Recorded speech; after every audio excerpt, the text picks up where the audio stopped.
especially on Incredible Miracles. Yeah. But on top of that, like, he's been showing just really pristine control throughout all of WCS. He's been stuck in that challenger limbo. But this is his stage, he says. This is his stage to finally showcase his skills. I'm really excited to see him playing this well in this series against the absolute best of the best. His control in that first game is going to give him this huge surge of confidence on, again, a very unstable opening game map.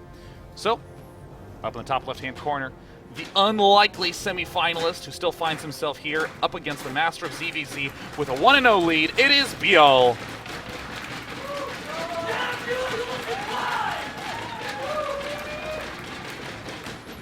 In the bottom right-hand corner, the StarCraft 1 Brood War legend, the Tyrant.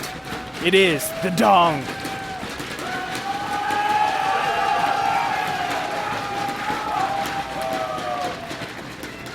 And boy, oh boy. Wow. This is like schoolyard Zerg vs. Zerg, where it's like, I know you are, but what am I? Like, if you 10-pool me, I'll just 10-pool you. Got him. Actually, both players going for a 9-pool this game.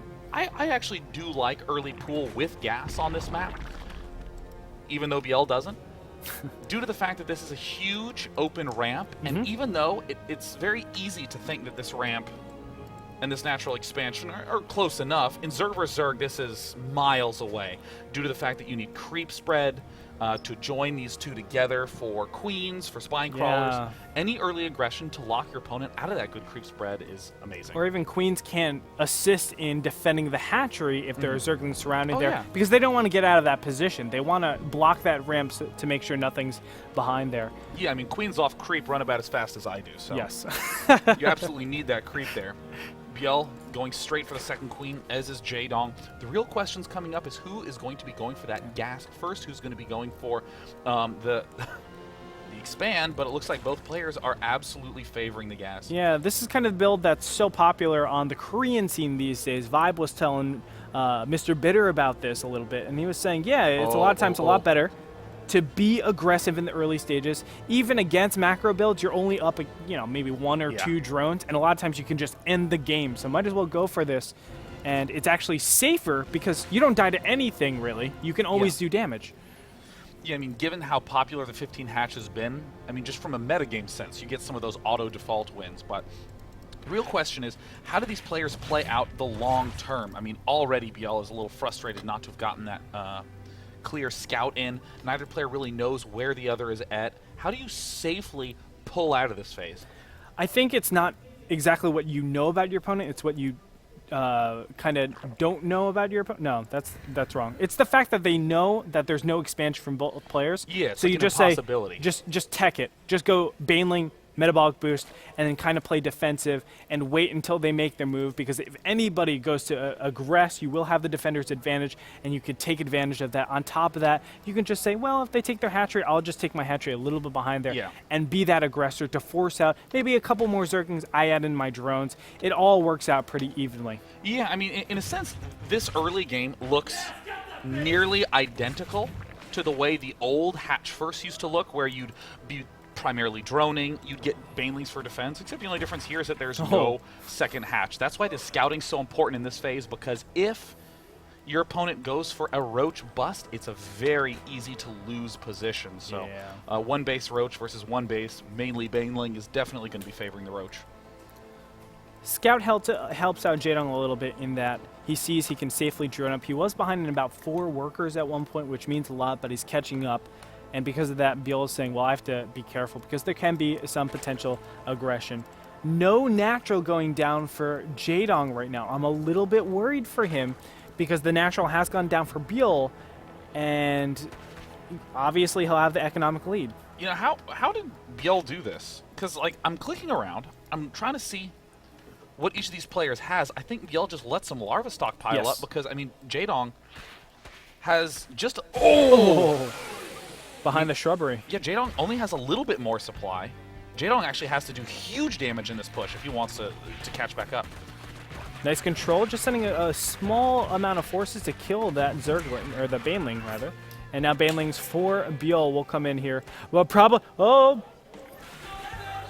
doesn't look like any good connections will happen. You don't really expect any money engagements for either player of this caliber. Well, Jaedong is amazing at getting inches away from those Banelings and then doing absolutely, or receiving absolutely no damage. More Banelings coming from behind. Jaedong, be careful. Jaedong showcasing amazing control, and this is the problem with that creep spread. How did Jaedong pull off this one? Oh, Jaedong very nearly pulled off that one, but of course, when Zerglings run straight into Banelings, bad things happen. So Byul is slowly stabilizing, but again, how did Byul get this much of a lead? His hatch is so much earlier than his opponents. It's that big queen pickoff that's going to let Jaedong have the lead. But he killed the queen, but he still has another queen there, so Wait, he afforded that somehow. possible? I don't know. But I see another queen in the units tab right now. Is he producing another? No, he's not, but still he's able to maintain this equivalency with his opponent. I think he spent a little bit more gas, but that's pretty negligible at this stage of the game. I feel like Byul is just walking away with this with a much better build. Yeah, Byul has somehow carefully managed the teensiest, tiniest bits of his economy to be able to get light years ahead of Jaedong in terms of all the little factors. Has an extra queen. Jaedong did kill off the first one, but I mean, Jaedong hasn't even gotten to a second queen once this game. Jaedong has to apply more damage. Roach Warren going down too for Byul. How do you feel Roach Warrens exist in this early stage? I almost feel like that's so unconventional, especially from all the one base aggression that we've had. Yeah, at the same time, though, roaches have a lot more potency because what's the usual response to a big roach bust? Throwing down a bunch of spine crawlers. You can't do that when you started off one base and don't really have that many drones. So you force your opponent to build way more Zerglings than he's comfortable with, or way more spines than he's comfortable with early on. And you even see, oh, 2 Banelings popping in. Oh! Yeah, okay. Okay. Whoa. Wasn't bad. Still a lot more Banelings left, and 4 roaches on the way out. Remember, they 2-shot these Banelings. So Byul has very strong micro. He'll be able to really just dissect this incoming attack, but does he have enough time to get those roaches out? That's the big question. Well, it looks like Jaedong is not going to give him that much time. He needs to kill off these remaining eggs, and he does. Kills a lot of Zerglings, but here come the roaches, and the queen will be able to tank a little bit here. I think it will go down, yes, barely, but here the Banelings come in. Oh. Jaedong is chasing him down on creep and is going to get some decent pickups.